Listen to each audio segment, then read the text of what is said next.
எவ்வளோண்ணா? 10 ரூபாப்பா. ஏங்க என்ன எங்கேயே குளிச்சிங்க? அதுவானே லைட்டா வெயில் அடிச்சுது, லைட்டா நனைஞ்சிட்டேன்.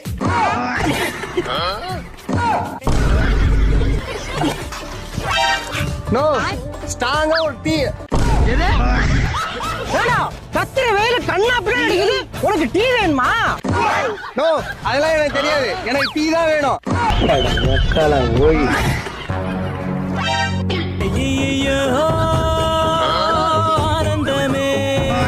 இந்தானே காசு. நோ, அடிக்கிற வெயிலுக்கு எங்களுக்கு வேர்த்து ஊத்துது, உங்களுக்கு வேர்க்கவே இல்ல. நான் தான் ஏசி இருக்கேன்ல, எனக்கு எப்படி வேர்க்கும்? ஏசியா? பேயில போமா. நான் கண்டது ஆதரிவு